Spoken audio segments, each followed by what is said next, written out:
ലോകമാകെ ഫുട്ബോളിൻ്റെ ലഹരിയിലാണ്. ലോകത്തിൻ്റെ എല്ലാ ഭാഗത്തുള്ള ആളുകളും മറ്റേത് വർക്കുണ്ടെങ്കിലും ഫുട്ബോൾ അവരെ മനസ്സിനകത്ത് ഒരാവേശമാണ്. അങ്ങനെയൊരു സമയത്താണ് താങ്കളും ഞാനും തമ്മിൽ ഫുട്ബോളിനെ കുറിച്ച് പറയുന്നത്. തീർച്ചയായും എനിക്ക് ഫുട്ബോളിനെ കുറിച്ച് താങ്കളെപ്പോലുള്ള ആധികാരികത എനിക്ക് കാണില്ല. ടെക്നിക്കലായുള്ള കാര്യങ്ങളിലും എനിക്ക് വലിയ പിടിയില്ല. താങ്കളാണെങ്കിൽ കേരളത്തിൻ്റെ കോച്ചാണ്. സന്തോഷ് ട്രോഫി കേരളത്തിൽ വാങ്ങിത്തന്ന ബഹുമാന്യനായ കോച്ചാണ്. അതുകൊണ്ട് സദീപൻ ബാൽ എന്ന് പറയുന്ന ആൾ നമ്മുടെ കേരളത്തിൽ മാത്രമല്ല ഇന്ത്യയിൽ അറിയപ്പെടുന്നൊരു കോച്ചാണ്. അതുകൊണ്ട് താങ്കൾക്ക് ആധികാരികമായി ഇതിനെക്കുറിച്ച് പലതും പറയാൻ കഴിയും. ഇപ്പോഴും നമ്മൾ ഇന്ന് വെളുപ്പിന് നമ്മൾ കളി കണ്ടതാണ് സെമി ഫൈനൽ. ഇന്നലെയും ഇതുപോലായിരുന്നു. അപ്പോൾ നമുക്ക് ഉറക്കം മാറ്റിവെച്ച് വരുവാന്നുള്ള കാര്യമല്ല, ഉറക്കം നമ്മളെ വിടും. നിങ്ങൾ കളി കണ്ടു വന്നു. തീർച്ചയായും ഇറ്റലിക്കാർ പറയുന്നൊരു വാക്കുണ്ട്, ഫുട്ബോൾ കളി നമ്മുടെ നാട്ടിൽ നടക്കുമ്പോൾ മാലാഖമാർ മറ്റ് ജോലികളെല്ലാം മാറ്റിവെച്ചുകൊണ്ട് അവർ വന്നിങ്ങനെ കാത്തിരിക്കും കളി കാണാൻ. ആ കളി കണ്ട് ആവേശത്തിൽ അലിഞ്ഞു ചേരുമെന്നാണ് ഇറ്റാലിയൻ കവികൾ പറയുന്നത്. നമ്മളെ കാര്യം അത് തന്നെയല്ലേ? അതെ. അപ്പം നമ്മൾ തീർച്ചയായിട്ടും ഈ ലോകകപ്പ് എന്ന് പറയുന്നത് ഏതൊരു കായിക പ്രേമിയുടെയും, ഇപ്പോൾ ഫുട്ബോൾ എന്ന് മാത്രമല്ല നമ്മുടെ ഇന്ത്യയിൽ തന്നെ എല്ലാവരും ആകാംക്ഷയോടെ കാത്തിരുന്ന് കാണുന്ന ഒരു മത്സരമാണ്. ഇപ്പം നമ്മുടെ കേരളത്തിൽ നമ്മളിതുവരെ കണ്ടിട്ടുള്ളത് 4 വർഷത്തിലൊരിക്കൽ വേൾഡ് കപ്പ് വരുമ്പോഴുള്ള ആ ഒരു ആവേശവും അതിൻ്റെ ഓരോ ടീമുകളുടെ ആരാധകരും, ബ്രസീൽ, അർജൻറ്റീന, പോർച്ചുഗൽ, അങ്ങനെ പല പല പദ്ധതികൾ അവർ ഈ ഒരു മാസത്തിനുള്ളിൽ ആസൂത്രണം ചെയ്യുന്നുണ്ട്.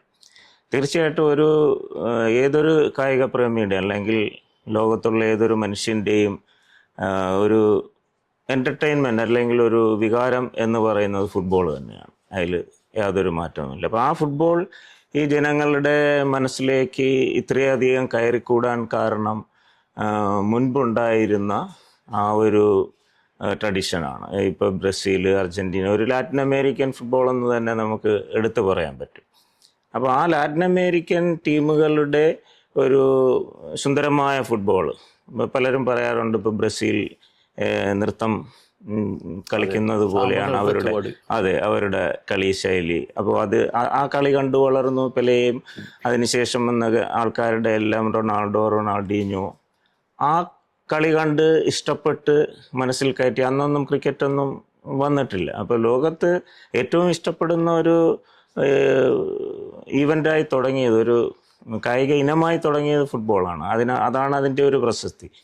കാരണം 1930 ആദ്യമായിട്ട് ഇത് തുടങ്ങിയത് മുതൽ തന്നെ നമുക്കറിയാം ലാറ്റിൻ അമേരിക്കൻ ടീമുകളാണ് കൂടുതൽ ശോഭിച്ചിട്ടുള്ളത്. ഇപ്പോൾ അതിലൊരു പ്രത്യേക ഒരു കാര്യം എനിക്ക് എടുത്തു പറയാനുള്ള 1950 ആദ്യമായിട്ട് ബ്രസീലിൽ, ഇത്രയും ആരാധകരുള്ള ബ്രസീലിൽ ഫൈനൽ നടക്കുമ്പോൾ ബ്രസീൽ ഉറുഗ്വേയുമായിട്ട് പരാജയപ്പെട്ടു. അപ്പോൾ ആ പരാജയപ്പെട്ട സമയത്ത് ഈ കാണികൾ 2 മണിക്കൂറോളം ഗ്രൗണ്ട് വിട്ട് പോയിട്ടില്ല എന്നാണ്. അതാണ് ഒരു മറക്കാന ദുരന്തം എന്ന് നമ്മൾ അറിയപ്പെടുന്നൊരു കാര്യം. അപ്പോൾ അത്രത്തോളം ജനങ്ങൾ സ്നേഹിക്കുകയും ആരാധിക്കുകയും ഇഷ്ടപ്പെടുകയും ഇതുമൂലം എത്ര ആരാധകരാണ് ജീവൻ വരെ വിട്ടു പോകുന്നത് ഈ മത്സരങ്ങൾ തോക്കുമ്പോൾ. അപ്പോൾ അങ്ങനെ നമ്മുടെ മനസ്സിൽ കയറിക്കൂടിയ ഒരു ഫുട്ബോൾ ഇന്ന് ആധുനികമായിട്ട് അല്ലെങ്കിൽ ഈ യുഗത്തിലും ആൾക്കാർ ഇത്രത്തോളം ഇഷ്ടപ്പെട്ടു പോകുന്നു എന്ന് പറയുന്നത് അതിൻ്റെ ഒരു മഹിമ തന്നെയാണ്. ഇപ്പോൾ ഇന്നലത്തെ കളിയെക്കുറിച്ച് ഇപ്പോൾ പറഞ്ഞതുപോലെ ഇപ്പോൾ ടെക്നിക്കൽ പരമായിട്ടൊക്കെ നമ്മൾ അനാലിസിസ് ചെയ്യുന്നത്, അതിനേക്കാളും ഒക്കെ ആധികാരികമായിട്ട് കളിയെ വിലയിരുത്തുന്നത് കാണികൾ അല്ലെങ്കിൽ പ്രേക്ഷകരായിട്ടുള്ള സാറിനെ പോലുള്ളവരാണ്. നമ്മളെക്കാളും ഒക്കെ കൂടുതൽ കളി ആസ്വദിക്കാൻ കഴിയുന്നത് നിങ്ങൾക്കാണെന്നാണ് എൻ്റെ ഒരു വിശ്വാസം. അപ്പോൾ നമ്മൾ ആ ഒരു ഇതിൽ നോക്കിക്കഴിഞ്ഞാൽ ഇപ്പോൾ ലോകത്ത് ഫുട്ബോളിൽ പല പല മാറ്റങ്ങൾ വന്നുകൊണ്ടിരിക്കുകയാണ്. എന്നിരുന്നാൽ കൂടി ഇപ്പോഴും ആൾക്കാർക്ക് ബ്രസീൽ, അർജൻറ്റീന, പോർച്ചുഗലൊക്കെ തന്നെയാണ്. അത് ആ പഴയ കാലത്തിൻ്റെ ആ കളിയുടെ സൗന്ദര്യവും അതിൻ്റെയൊക്കെ മഹിമ കൊണ്ടാണ്. പക്ഷെ ഇന്ന് വളരെയധികം മാറിയിട്ടുണ്ട് ഫുട്ബോൾ. പ്രത്യേകിച്ച് എനിക്കെടുത്ത് പറയേണ്ടത് നമ്മുടെ നമ്മളിപ്പോൾ ഏഷ്യയിൽ ടീമുകളുടെ ഒരു നിലവാരമാണ് നമ്മൾ കൂടുതൽ ചർച്ച ചെയ്യേണ്ടത്. എല്ലാവർക്കും അറിയാം, ഇപ്പോൾ ലാറ്റിൻ അമേരിക്കൻ ടീമുകളും യൂറോപ്യൻ ടീമുകളും ഒക്കെ അവരുടേതായിട്ടുള്ള തനിമ പുലർത്തുന്നുണ്ട്. അപ്പോൾ ഏഷ്യൻ ടീമുകളുടെ ഒരു വളർച്ചയാണ് എനിക്ക് ഈ ലോകകപ്പിൽ കാണാൻ സാധിച്ചത്. കാരണം ഫസ്റ്റ് റൗണ്ട് മുതൽ തന്നെ ഏഷ്യൻ ടീമുകൾ ഒന്നും പരാജയപ്പെട്ടിട്ടില്ല എന്നുള്ളതാണ് അതിൻ്റെ ഒരു.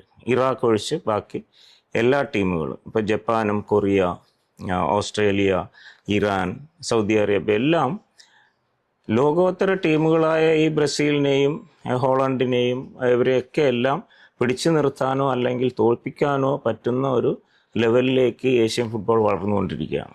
അപ്പോൾ മുമ്പ് ഏഷ്യ ഫുട്ബോൾ കോൺഫെഡറേഷൻ തന്നെ പറഞ്ഞിട്ടുണ്ട്, ഇപ്പോൾ ഫ്യൂച്ചർ ഈസ് ഏഷ്യ ആണ്. പക്ഷേ അതിലേക്ക് ഇനിയും കുറച്ച് കാലം കൂടി എടുക്കും എന്നുള്ള ഒരു സത്യമാണ്. ഇതുവരെ എത്തിയിട്ടില്ല. പക്ഷേ ഇപ്പോൾ തന്നെ അവർക്ക് വൻകിട ടീമുകളെ പരാജയപ്പെടുത്താൻ സാധിക്കുന്നു.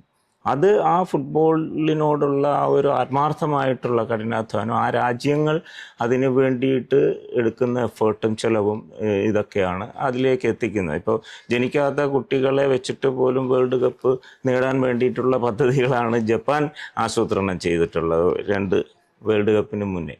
അപ്പോൾ ആ ഒരു കൊറിയയും ഓസ്ട്രേലിയയൊക്കെ ഫസ്റ്റ് റൗണ്ടിൽ പ്രബലരായ ടീമുകളെയാണ് തോൽപ്പിച്ചത്. ചെക്കിനെയും അതുപോലെ തന്നെ തുർക്കിയെയൊക്കെ തോൽപ്പിക്കുക എന്ന് പറയുന്നത് വലിയൊരു മാറ്റമാണ്. അപ്പോൾ അങ്ങനെ ഏഷ്യൻ ഫുട്ബോളും വളർന്നു വരുന്നു എന്ന് കാണുന്നതിലും നമുക്ക് വളരെയധികം സന്തോഷമുണ്ട്. അപ്പോൾ ഇതൊരു ജനഹൃദയങ്ങളിൽ, അല്ലെങ്കിൽ നമുക്ക് ടൈമെന്ന് ഇപ്പോൾ സാറ് പറഞ്ഞതുപോലെ ഉറക്കമൊന്നും വിഷയമല്ല. ഫുട്ബോൾ കളി ഏത് പാതിരാത്രി നമ്മൾ പണ്ടൊക്കെ കട്ടൻ ചായയും ഒക്കെ ഇട്ട് കുടിച്ച് കപ്പലണ്ടിയും കുറച്ചൊക്കെ വെളുക്കുന്നത് വരെ, സ്പെയിൻ വേൾഡ് കപ്പൊക്കെ നമ്മൾ വെളുക്കുന്നത് വരെ കണ്ടിട്ടുള്ളതാണ്. അപ്പോൾ ആ ഒരു സാഹചര്യത്തിൽ ഫുട്ബോൾ എല്ലാവർക്കും ഇഷ്ടപ്പെട്ടൊരു ഗെയിമാണ്. അതിൻ്റെ അന്ത്യത്തിലേക്ക് എത്തി നിൽക്കുന്നു. നമുക്ക് ഫൈനൽ എന്താകുമെന്ന് കാണാം. അല്ല, അത് ഇത്തവണ നമ്മൾ ശ്രദ്ധിക്കേണ്ട കാര്യം, ആകെ ടീമുകളുടെ എണ്ണത്തിൽ വർധനവ് വന്നു. 32 48ആയി. അതെ, 48 ആയപ്പോൾ ഉണ്ടായ വ്യത്യാസം, നേരത്തെ ഫൈനലിലെത്താൻ വേണ്ടി ഒരു ടീം കളിക്കുന്നതിന് പുറമേ 3 കളി വേറെ കളിക്കണം. അതെ, എന്ന് പറഞ്ഞാൽ ആദ്യം നമ്മൾ ഒരു ഗ്രൂപ്പ് വന്നല്ലോ 32. ആ 32ൻ്റെ അകത്ത് വന്ന ടീമുകൾ ശ്രദ്ധിക്കേണ്ടത്, നമ്മളെ ഈ ഏഷ്യൻ രാജ്യങ്ങളുണ്ട്, പക്ഷേ ആഫ്രിക്കൻ കൺട്രീസാണ്. ആഫ്രിക്കൻ കൺട്രീസിൽ നമ്മൾ ഒരിക്കലും പ്രതീക്ഷിക്കാത്ത പല ടീമുകളും ഇത്തവണ കടന്നു വന്നെന്ന് മാത്രമല്ല, അവരെല്ലാവർക്കും ഭീഷണിയായി. അതിലൊന്നാണ് കേപ്പ് വെർദെ എന്ന് പറഞ്ഞ 5,53,000 ആളുകൾ മാത്രമുള്ള ഒരു ചെറിയ നാട് എന്ന് പറഞ്ഞ ഒരു ദ്വീപ് രാജ്യം. ആ രാജ്യം ഇന്ന് ലോക ഫുട്ബോളിൽ എല്ലാവരും മനസ്സിൽ കൊണ്ടു നടക്കുന്ന ഒരു രാജ്യമായി മാറി. അതിൻ്റെ കൂടെ വെറിഞ്ഞ എന്ന് പറയുന്ന ആ ഗോൾ കീപ്പറും. ആ ഗോൾ കീപ്പർ എന്ന് പറഞ്ഞാൽ അതൊരു അസാധാരണ പ്രതിഭയായിട്ട് എനിക്ക് തോന്നിയത്. കാരണം ഞാൻ വായിച്ച് അറിഞ്ഞ ഒരു ഗോൾ കീപ്പറുണ്ട്, അതാണ് കറുത്ത ചിലന്തി എന്ന് പറയുന്ന ലവിയാഷിം, റഷ്യൻ ഗോൾ കീപ്പർ. ആ ഗോൾ കീപ്പറാണ് ലോകോത്തര ഗോൾ കീപ്പറായിട്ട് എന്നും അറിയപ്പെടുന്നത്. കാരണം വേൾഡ് കപ്പിൽ കൊടുക്കുന്ന ഒരു ഗോൾ കീപ്പർക്കുള്ള അവാർഡ് കൊടുക്കുന്നത് ലവിയാഷിമിൻ്റെ പേരിലാണ്.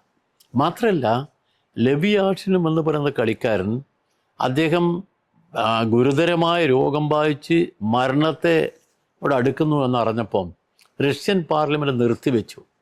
അന്ന് ബ്രഷ്നേവ് അവിടെ വെച്ച് ദുഃഖിതനായി പറഞ്ഞു, നമ്മുടെ ലവിയാഷിം നമ്മളെ വിട്ടുപോകും എന്നാ തോന്നുന്നു പറഞ്ഞു.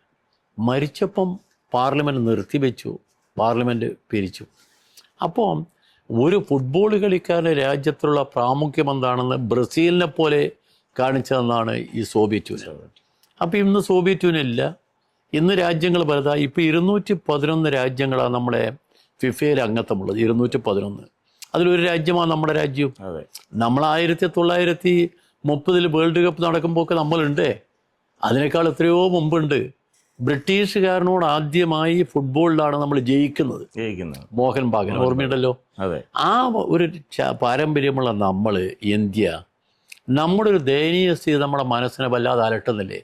താങ്കൾക്ക് നന്നായിട്ട് അലട്ടുന്ന, പ്രത്യേകിച്ച് ഈ 32 എന്നുള്ളത് 48 രാജ്യങ്ങളാക്കിയിട്ട് പോലും നമുക്ക് പങ്കെടുക്കാൻ സാധിച്ചില്ല. അതേസമയം സാർ പറഞ്ഞതുപോലെ സോവിയറ്റ് യൂണിയനിൽ നിന്ന് വിഘടിച്ച രാജ്യമാണ് ഉസ്ബെക്കിസ്ഥാൻ. അതെ, ആ ഒരു ചെറിയ ഭാഗമായിട്ടുള്ള ഉസ്ബെക്കിസ്ഥാൻ ലോകകപ്പിന് ക്വാളിഫൈ ചെയ്തു വന്നു.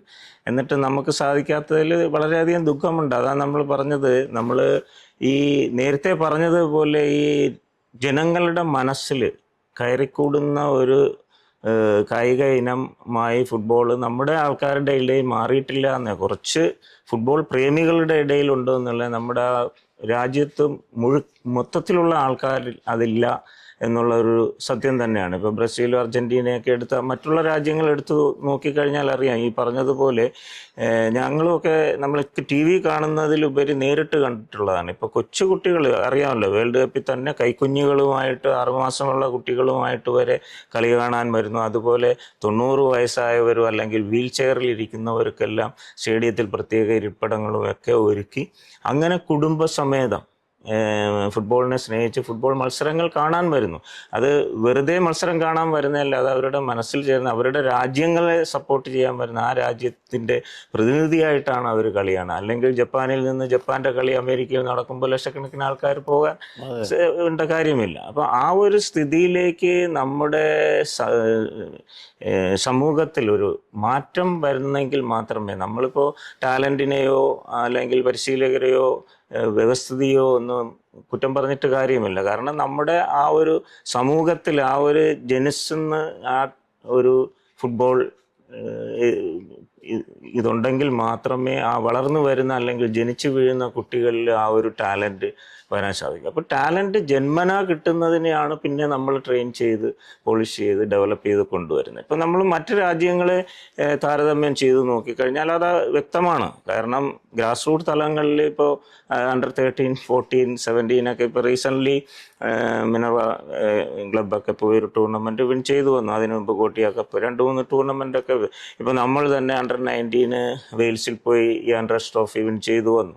പക്ഷേ ഈ അടിസ്ഥാന ശരിയല്ലെങ്കിൽ പിന്നെ അങ്ങോട്ട് മുന്നോട്ട് പോകാൻ പറ്റത്തില്ല. അപ്പോൾ അതുകൊണ്ട് ആ ഒരു തലത്തിൽ നമ്മൾ മറ്റു രാജ്യങ്ങളെ കമ്പയർ ചെയ്യുമ്പോൾ അവർ നമ്മുടെ പിന്നിലാണ്. അപ്പോൾ അവരുടെ ജന്മനാ ഉള്ള കഴിവിനെ പിന്നീടാണ് ട്രെയിനിങ്ങിലൂടെ വളർത്തിയെടുക്കുന്നതും എക്സ്പീരിയൻസ് കൊണ്ടും ഒക്കെ വളരുന്നത്. അത് താങ്കൾ പറഞ്ഞാൽ വളരെ കറക്റ്റാണ്. പക്ഷെ നമ്മുടെ ഒരു രാജ്യം, ഇപ്പോൾ നമ്മളിരിക്കുമ്പോൾ നമ്മുടെ രാജ്യമല്ലേ നോക്കേണ്ടത്. ഈ രാജ്യം 911 നമ്മൾ ലോകത്തിൻ്റെ മുമ്പിൽ കാണിച്ചു കൊടുത്തു നമ്മൾ കളിക്കാർ. അതെ, എന്ന് പറഞ്ഞാൽ ബ്രിട്ടീഷ് കളിക്കാരോടാണ് നമ്മൾ ഏറ്റുമുട്ടിയിട്ട് ഏർക്ക ക്ലബിനെ തോൽപ്പിക്കുന്നത്. അത് ചരിത്രമായിരുന്നു.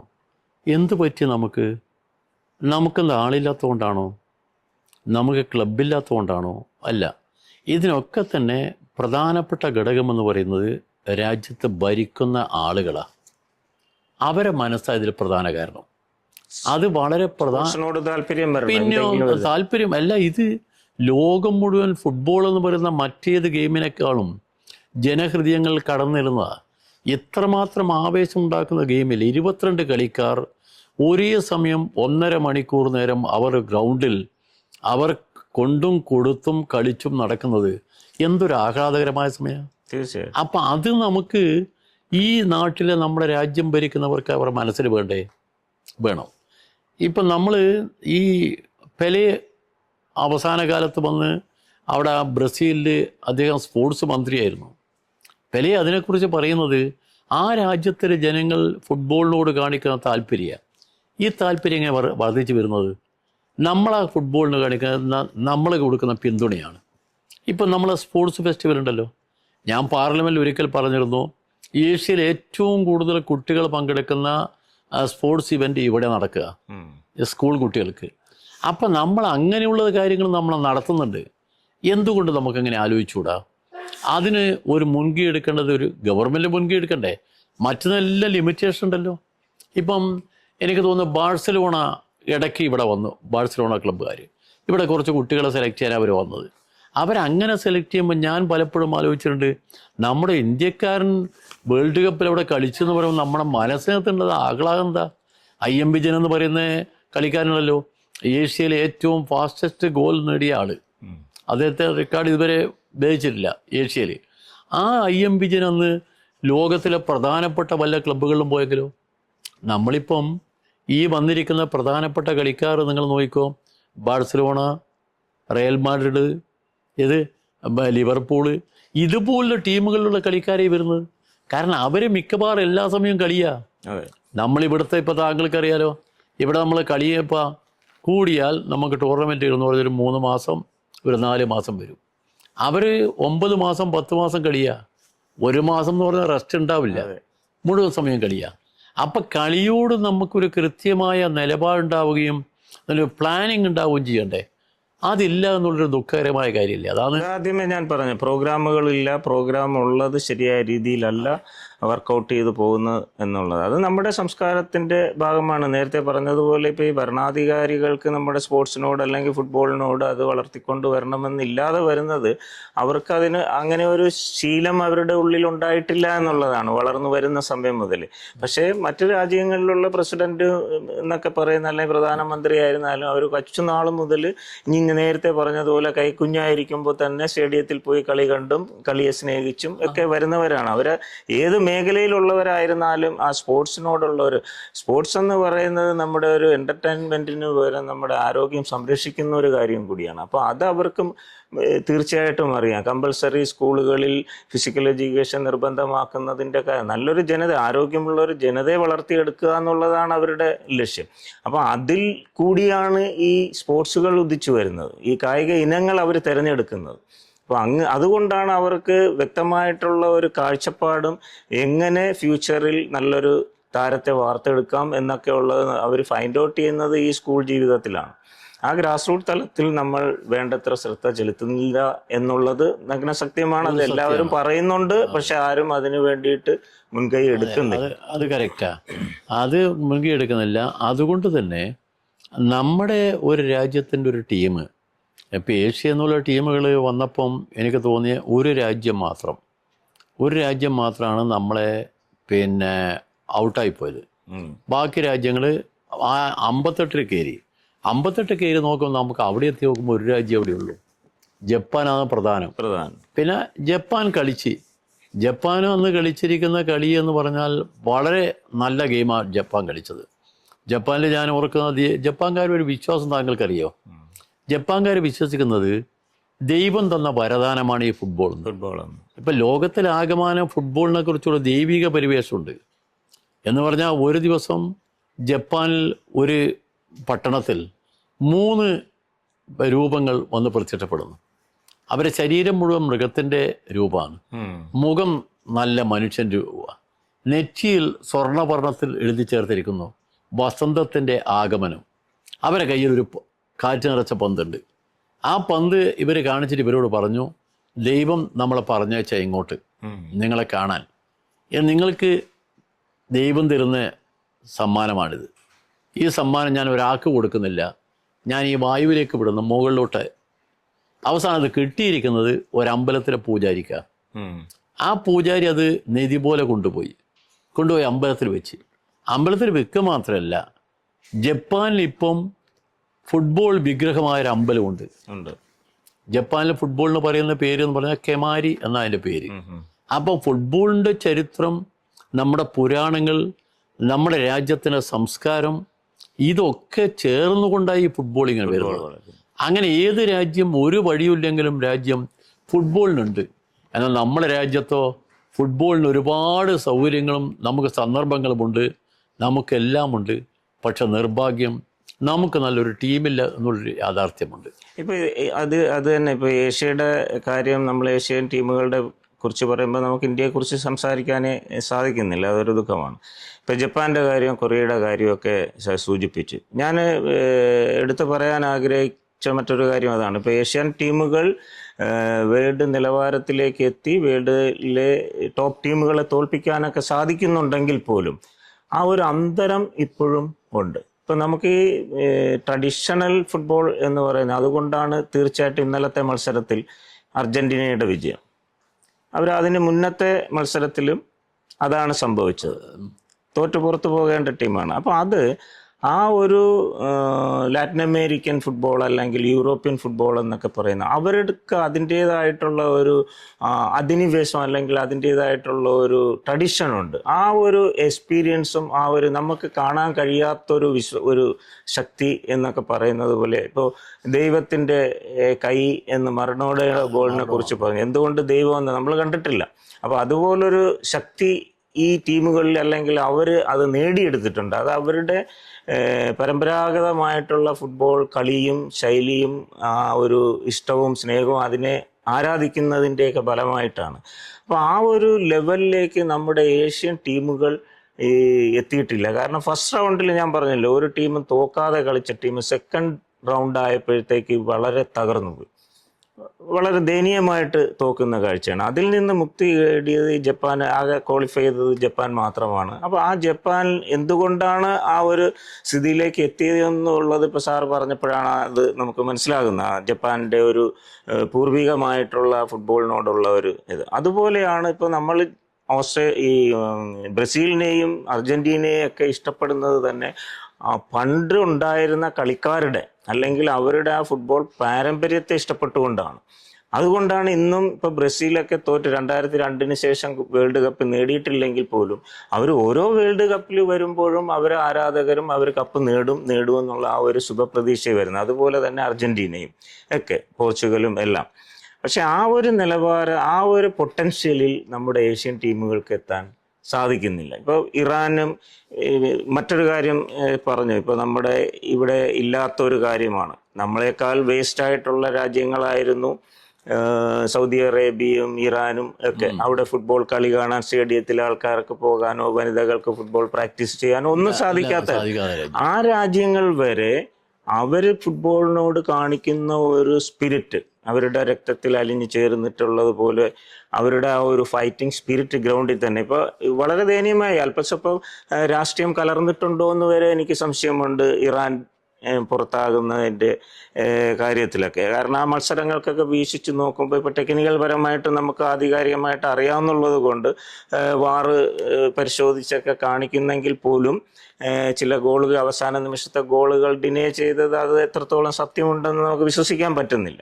അപ്പോൾ അങ്ങനെയുള്ള രീതിയിൽ അവർ ഫൈറ്റ് ചെയ്ത് അവസാന നിമിഷങ്ങളിൽ ഗോൾ തിരിച്ചടിക്കുകയും ജയത്തിൽ വരെ എത്തുന്ന ഒരു പൊട്ടൻഷ്യൽ ഈ ടീമുകൾക്ക് വന്നിട്ടുണ്ട്.